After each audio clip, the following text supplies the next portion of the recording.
Hello students, welcome back to my channel twin physics. আজকের আলোচনার topic title আর thumbnail দেখে বুঝতে পেরেছো। আজকের যে আলোচনার টপিক সেটা পশ্চিমবঙ্গের ক্লাস 10 বা দশম শ্রেণীর মাধ্যমিক পরীক্ষা দেওয়ার পর নট অনলি পশ্চিমবঙ্গ বাট প্রত্যেকটা ভারতের প্রত্যেকটা রাজ্যের ছেলেমেয়েদের মধ্যে এই যে দশম শ্রেণীর যে পরীক্ষা, মাধ্যমিক পরীক্ষা আর অন্য বোর্ডে আমাদেরকে এটাকে আমরা বলি দিই 10th का बोर्ड है। तो 10th का बोर्ड का बाद हर उस स्टूडेंट के दिमाग में ये ख्याल आता है कि हम आर्ट्स लेंगे या फिर साइंस लेंगे या फिर कॉमर्स लेंगे या फिर कोई अदर स्ट्रीम लेकर पढ़ेंगे। ठीक है, সবারই মনে এই চিন্তা ভাবনাটা থাকে। এটা প্রত্যেকটা ছেলে মেয়েদের মধ্যেই কিন্তু একবার না একবার প্রশ্নটা আসে, স্যার সায়েন্স নেব তাহলে ভালো একটা রেসপেক্ট পাবো, আর্টস নিলে তো রেসপেক্ট নেই, কমার্সের মোটামুটি ঠিক আছে স্যার মডারেট একটা লেভেলের, কিন্তু আমার স্কুলে কমার্স নেই, তাই স্যার সায়েন্সই ঠিক আছে, কোনো মতে স্যার পেয়ে যাচ্ছি স্যার, কোনো অসুবিধা নেই।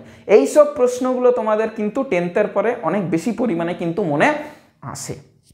প্রশ্নটা দাঁড়ালো যে তুমি সায়েন্স না আর্টস না কমার্স এটা নিয়ে সন্দিগ্ধতাতে আছো।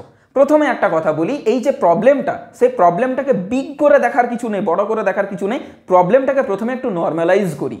নর্মালাইজ করছি যে তোমার মতো এই পশ্চিমবঙ্গে এই ভারতবর্ষের যত স্টুডেন্ট আছে যারাই 10 ক্লাস পার করেছে বা তোমাদের সাথে করছে, ইভেন আমিও তার সাথে আছে, আমারও মনে কিন্তু এই প্রশ্নটা এসেছিল আফটার ক্লাস 10 আর 10th का बोर्ड।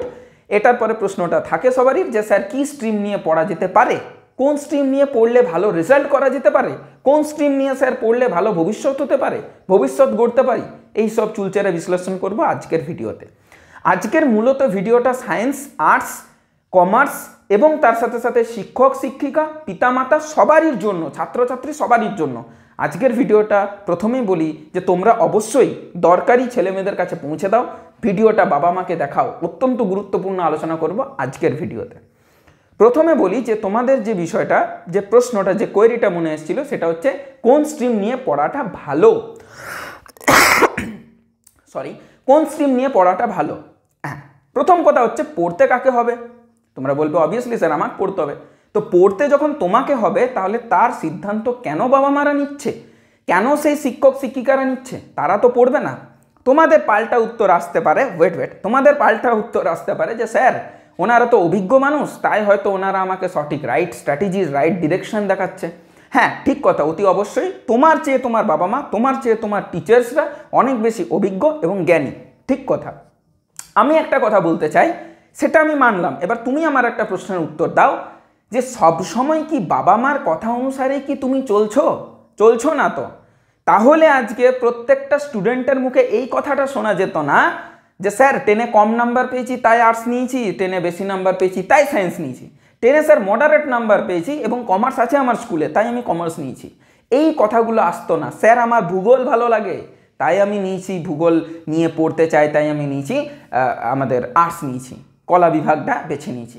কতগুলো স্টুডেন্ট বলে এটা বলো না? খুবই কম পরিমাণ স্টুডেন্টরা কিন্তু এই কথাটা বলে যে স্যার আমার ফিজিক্স ভালো লাগে বলে আমি সায়েন্স নিয়েছি, আমার ম্যাথ ভালো লাগে বলে আমি সায়েন্স নিয়েছি। এই কথা বলার পরিমাণের ছাত্রছাত্রীর সংখ্যা অত্যন্ত কম। তাহলে স্যার করা কি যায় বা আপনি কি সাজেস্ট করতে চান? Yes, come to the main topic.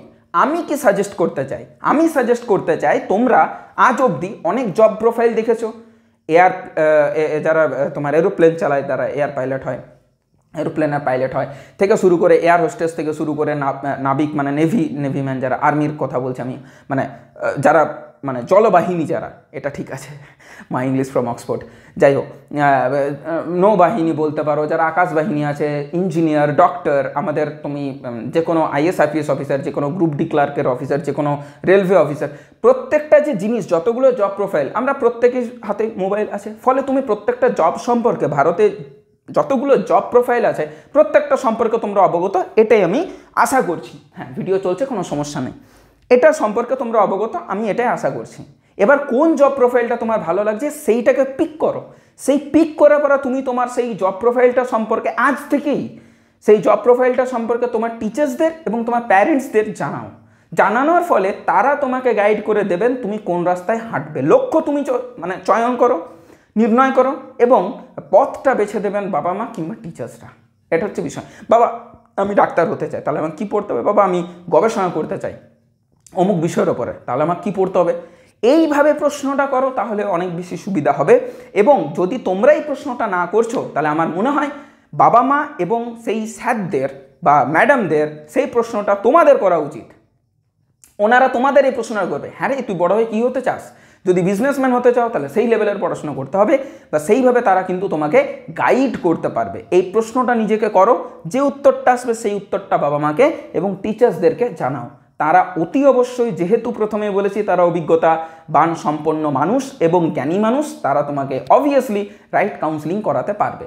এবং বাবা মাদের কাছে বিনীত অনুরোধ যে ছেলে মেয়েদেরকে প্রেসারের ভয়ে বা প্রেসারের জন্য বা লোকলজ্জার খাতিরে সায়েন্স বিষয়টা নিয়ে এগিয়ে যেতে দেবেন না। আমি কোনোভাবে কোনো পার্সিয়ালিটি করিনি এবং আমার মনে হয় যে যে বিষয়টা নিয়ে সে ভালো লাগে, ওর ভালোবাসছে, সেই বিষয়টা নিয়ে এগিয়ে যাওয়াই ভালো।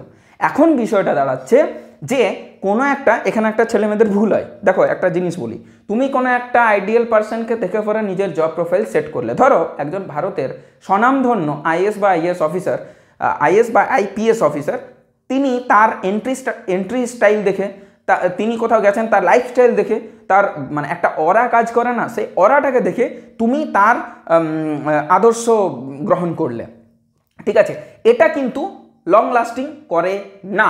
এইভাবে তুমি যদি তোমার লক্ষ্যটাকে স্থির করছো, তুমি ভুল করছো। তুমি ওই মানুষটাকে আদর্শ মনে করতে পারো যদি তুমি ওই মানুষটার পরিশ্রমটাকে নজরে রাখো। ধরো একটা এক্স পার্সন আছে, এক্স পার্সন একটা ভারতের স্বনামধন্য আইএস অফিসার, আমার ওই এক্স পার্সনের লাইফস্টাইল, চলার ধরন, কথা বলার ধরন, প্রত্যেকটা জিনিস আমাকে মানে হেভি লাগে, যাকে এক কথায় বলতে গেলে ব্যাপক লাগে। সেই মানুষটার ওইগুলোর বেসে যদি আমি আইএসটাকে নিজের জব প্রোফাইল ক্রিয়েট করি, নিজের ড্রিম গোল সেট করি, আমি ভুল করব। সেই মানুষটার যদি আমি একটু অতীতে যাই এবং তার স্ট্রাগল, তার স্যাক্রিফাইস, তার পরিশ্রম, প্রত্যেকটা জিনিস যদি আমি খুঁটিয়ে দেখি, তারপরেও যদি আমি রাজি হই, আমি ওই পরিশ্রম করতে রাজি, আমি ওই কি বলে আত্মসমর্পণ করতে রাজি, আমি ওই স্যাক্রিফাইস করতে রাজি আছি, কম্প্রোমাইজেসগুলো করতে রাজি আছি, আমি সব কিছু ত্যাগ করতে রাজি আছি, তারপরে তুমি যদি হও যে হ্যাঁ স্যার আমি রাজি আছি ওই মানুষটার মতো হতে গেলে, তাহলে আমার কোনো সমস্যা নেই, তাহলে তুমি রাইট স্ট্র্যাটেজিতে আছো, সঠিক পথেই হাঁটছো। কিন্তু কেবলমাত্র তার কিছু অরা, তার কিছু ফ্যাশন, তার কিছু শো অফ, তার কিছু গাড়ি স্টাইল, এইসব তার লুকস, এইসবগুলোর বসে যদি তুমি একটা নিজের জব প্রোফাইলটাকে সিলেক্ট করো, ওই মানুষটার মতো হওয়ার চেষ্টা করো, তুমি ভুল করছো। আজকে বিরাট কোহলিকে দেখে যদি আমি বলি আমি ক্রিকেটার হবো, আমি ক্রিকেটের সিও জানি না, শুধু বিরাট কোহলিকে ভালো লাগে, হেভি হ্যান্ডসাম দেখতে ছেলেটা, তাহলে আমি তো ভুল করবই। আশা করি তুমি বা তোমরা তুলনাটা বুঝতে পারছো। কিন্তু আমার যদি ক্রিকেটের প্রতি যথেষ্ট জ্ঞান থাকে, বিরাট কোহলি লেভেলের, বিরাট কোহলি স্যার লেভেলের যদি আমি পরিশ্রম করতে পারি, আমি যদি সেই জিনিসগুলোকে ত্যাগ করতে পারি, জিনিসগুলো ছাড়তে পারি, প্রচণ্ড ডেডিকেটেড হতে পারি, তাহলে আমি করতেই পারি, আমি ক্রিকেট নিয়ে এগোতেই পারি, আমি ক্রিকেটটাকে নিজের ড্রিম গোল সেট করতেই পারি, কোনো প্রবলেম নেই। আমার কথাটা পরিষ্কার হয়েছে সমস্ত জিনিসটা?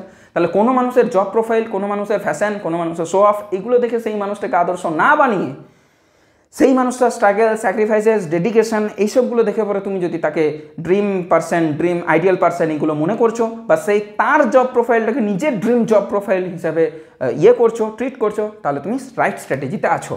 সেইটা বলো বাবা মাদেরকে, টিচার্সদেরকে বলো, তারাই তোমাকে কিন্তু রাইট ডিরেকশন দেখিয়ে দিতে পারবে। এটাই ছিল বিষয়। আর যদি কিছু প্রশ্ন থাকে কমেন্ট সেকশন খোলা রইলো, কমেন্ট সেকশনে কমেন্ট করতে পারো। দেখা হবে নেক্সট নতুন কোনো টপিক নিয়ে। Till then take care, tata, by.